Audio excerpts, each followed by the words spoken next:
Ya, shalom bagi kita semua dimanapun kita berada pada saat ini, kiranya kita semua berada dalam keadaan sehat dan apapun yang merupakan aktivitas kita, kegiatan kita sepanjang hari ini, kiranya Tuhan Yesus memberkati. Dan kembali berjumpa lagi di channel kita ini yaitu Zemayan Yasin. Terima kasih buat teman-teman semua dan juga para sahabat yang sudah mendukung perkembangan channel ini dengan setia. Dan kiranya kita tetap menggunakannya untuk menjadi berkat bagi semua orang. Nah teman-teman, pada video kali ini saya membagikan kepada kita semua di mana baru-baru ini terjadi lagi yang namanya pelarangan ibadah yang dilakukan oleh sekelompok intoleran. Dan kita tahu semalam ya baru ngomong yang namanya Menteri Agama di mana dia berkata bahwa itu ada hak kebebasan untuk melakukan ibadahnya masing-masing, untuk beribadah sesuai keyakinan masing-masing, dan itu dia pidato di gereja GMS Pusat yang dipimpin oleh yang digemelakan oleh Pak Philip Mentova sendiri. Dan baru-baru ini teman-teman, ini terjadi di cabangnya gereja Pendeta Philip Mentova ini yang ada di Binjai atau gereja Mawar Saron, di mana sekelompok orang mendatangi gereja tersebut dan mereka melarang untuk beribadah di sana kaum minoritas. Nah, oleh karena itu sebelumnya mari kita simak saja videonya yang berikut ini.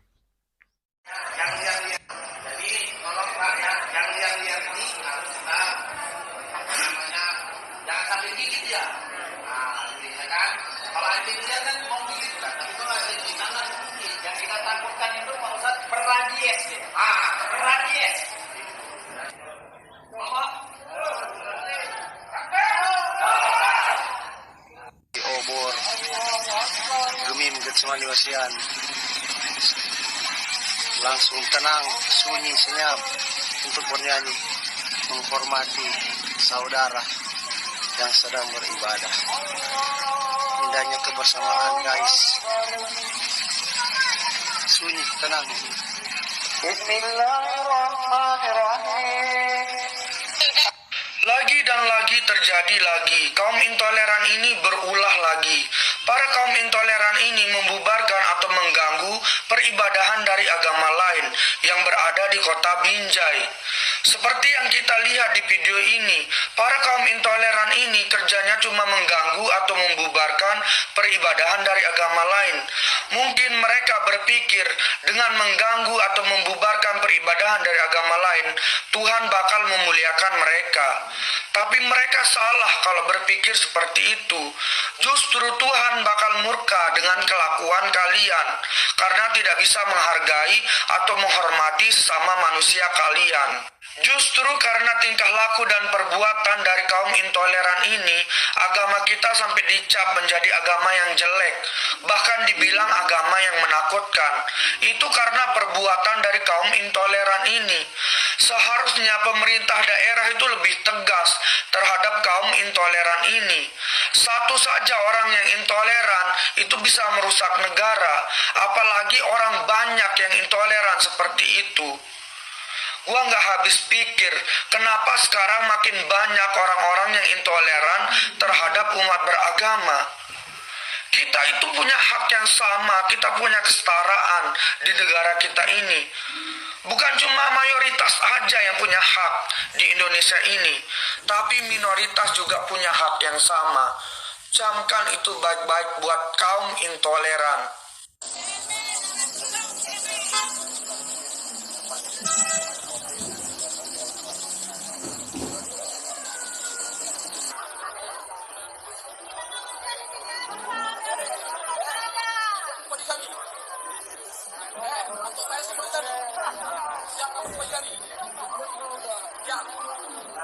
Yang keempat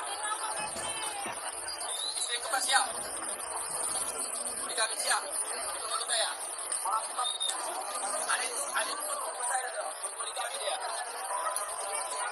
Toleransi masih tumbuh subur di negeri ini.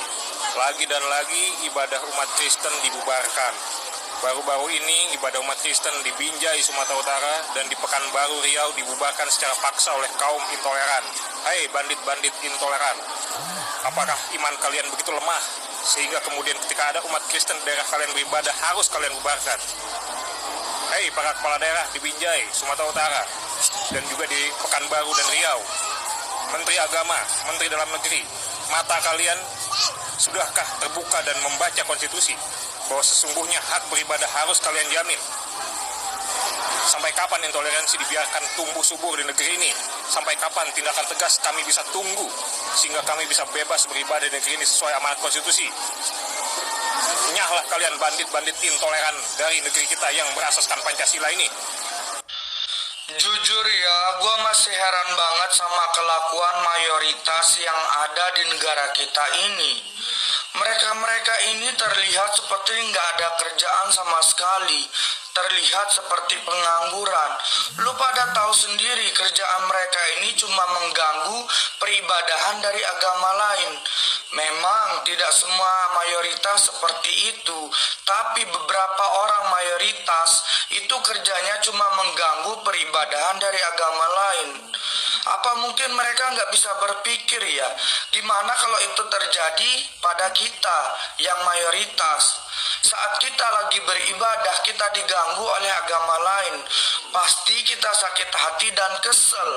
Begitu pula mereka, saat kalian mengganggu peribadahan dari agama lain, mereka sakit hati dan kesel juga. Tapi mereka bisa menerima dengan lapang dada. Coba kalau kita diganggu saat beribadah oleh agama lain, mungkin kita sakit hati dan kesel. Bukan hanya itu aja, mungkin kita panggil satu orang kampung buat menggeruduk orang yang mengganggu kita saat lagi beribadah. Dan satu lagi, jangan pernah mengaku Islam sejati kalau kalian masih merasa terganggu atau sering mengganggu peribadahan dari agama lain. Dan ada satu hal lagi yang jarang manusia bisa lakukan, yaitu mengucap syukur kepada Tuhan karena udah diberikan kesehatan, umur yang panjang, dan dimuliakan sama Tuhan. Tuhan itu memberikan umur yang panjang dan kesehatan biar kalian bisa melakukan hal-hal baik terhadap sesama manusia kalian, bukan berbuat semena-mena terhadap sesama manusia kalian. Jadi pada intinya, kalau kalian ingin dimuliakan sama Tuhan, maka muliakanlah dulu sesama manusia kalian tanpa memandang agama mereka. Dan kalian diberikan kesehatan umur yang panjang bukan hanya untuk berbuat baik sesama manusia kalian, tapi kalian diberikan kesehatan umur yang panjang biar bisa beribadah dan menyembah Tuhan. Jadi intinya seperti itu. Terima kasih banyak. Tolak pembongkaran masjid, minoritas di Cina bentrok dengan anggota polisi. DPR RI mendesak pemerintah Cina buat membatalkan pembongkaran masjid yang ada di Cina. DPR RI berkata, hormati kebebasan dalam beragama. Buat elu yang ngomong hormati kebebasan dalam beragama, mending lo lihat dulu negara lo sendiri, negara Indonesia. Nggak ada kebebasan dalam beragama. Mayoritas itu selalu mendominan terhadap minoritas. Jadi kebebasan dalam beragama seperti apa yang lo maksud? Gua agak bingung di sini. Dengan maksud lo kebebasan dalam beragama. Sedangkan minoritas di Indonesia ini ya, mau bangun gereja izinnya dipersulit. Mereka sudah ada gereja langsung dibongkar. Mereka lagi beribadah diganggu. Terus mereka merayakan Natal selalu diganggu. Kebebasan dalam beragama seperti apa yang lo maksud? Coba tolong dijelasin ya. Gua nggak ngebela agama siapapun, tapi yang gua lihat di sini mayoritas selalu mendominan terhadap minoritas. Itu aja yang mau gua tanyain. Sekelompok bandit intoleran kembali melakukan persekusi dan pelarangan ibadah terhadap jemaat gereja Mawar Saron di Binjai, Sumatera Utara. Menurut gue, ketika ada orang yang tidak suka dan bahkan melarang orang lain beribadah menyembah Tuhannya, berarti orang ini termasuk dalam dua kemungkinan golongan. Yang pertama, dia setan atau dia manusia yang kerasukan setan, karena hanya setan yang tidak suka dengan orang yang beribadah pada Tuhannya. Dan yang kedua, kemungkinannya dia komunis, karena rejim komunis di seluruh dunia memang melakukan pemasungan terhadap kebebasan beragama rakyatnya. Nah, terhadap para bandit intoleran di Binjai itu, gua nggak tahu mereka termasuk golongan yang mana. Jadi ada satu berita yang menurutku aneh sih. Bukan aneh, miris sih dengernya. Kerukunan terancam, warga Cilegon demo tolak pendirian gereja. Kerukunan sama gereja itu hubungannya apa gitu loh? Kok bisa terancam kerukunan kalian? Emangnya orang yang beribadah di gereja itu kayak mana sih? Hai, kami umat Kristiani akan beribadah di sini dan kami akan mengancam kerukunan kalian semua. Kan enggak sih. Ya aku orang Islam.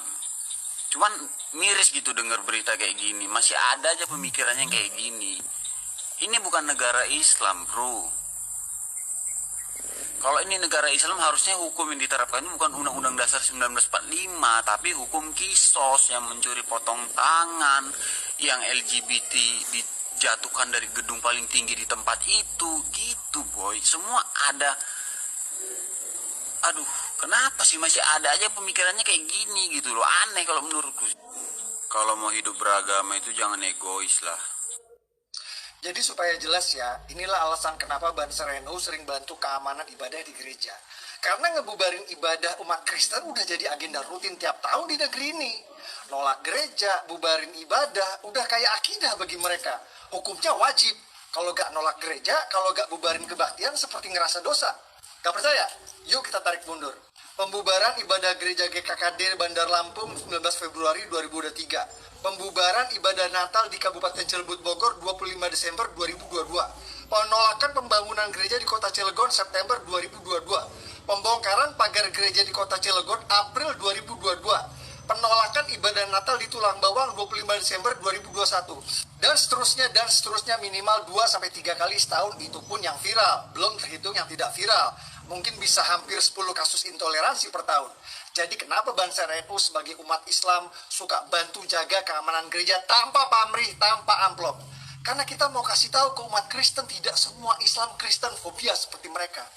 Jadi mereka yang tidak suka Banser NU jaga gereja, intinya mereka juga Kristen fobia akut. Diam-diam senang ibadah gereja dibubarin. Assalamualaikum warahmatullahi wabarakatuh. Assalamualaikum Bupati Purwakarta, Ambu Anda Ratna, Adu Gelis, Anu Bager. Saya seorang muslim, Bu. Saya prihatin lihat ibu mimpin penyegelan rumah ibadah saudara kita umat non-muslim. Ibadah itu hak semua agama loh, Bu. Jangan pakai alasan izin untuk membuat non-muslim tidak bisa ibadah.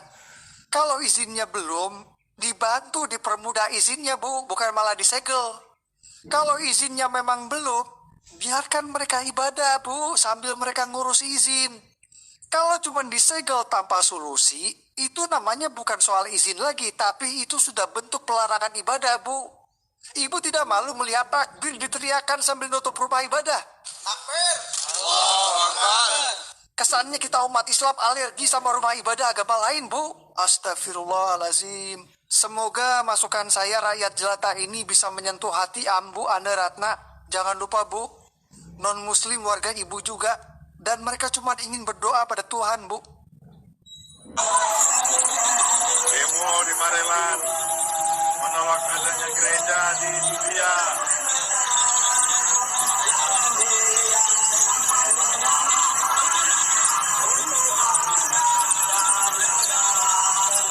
Macet Marelan, Bos. Marelan macet.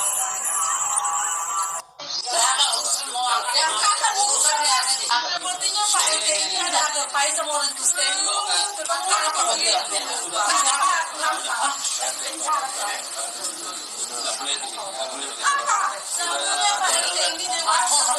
Bahwa kami semua Kristen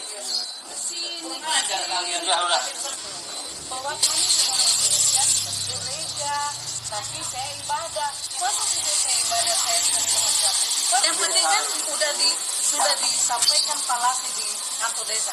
Kami tidak mendirikan gereja. Terus masalahnya apa ya? Kalau kami berdoa masalahnya gimana? Ketua FKUB menyampaikan, Pak. Bapak ingat ya, bahwa kalau rumah doa tidak perlu izin.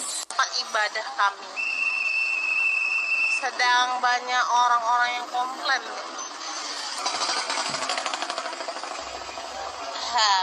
Mereka ini orang-orang suci. Apapun yang Bapak tidak alasan, yang kami cinta di sini adalah satu rakyat setia yang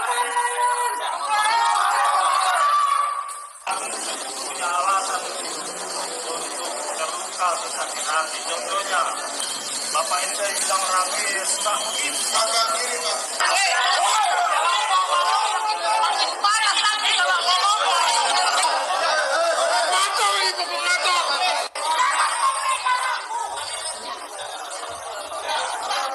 Jadi itu dia videonya teman-teman ya. Kita sudah mendengarkan, kita sudah melihat apa yang mereka lakukan dan mereka membubarkan ibadah, melarang ibadah, mendemo gereja.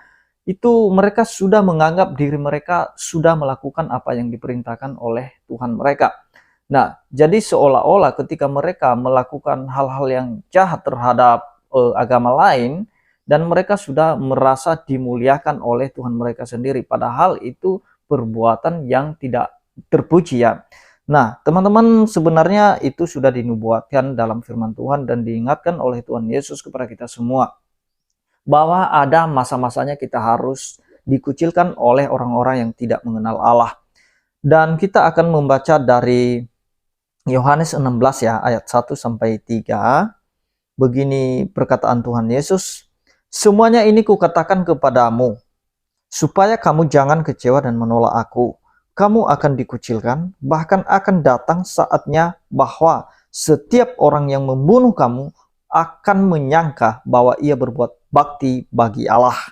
Mereka akan berbuat demikian karena mereka tidak mengenal baik Bapa maupun aku."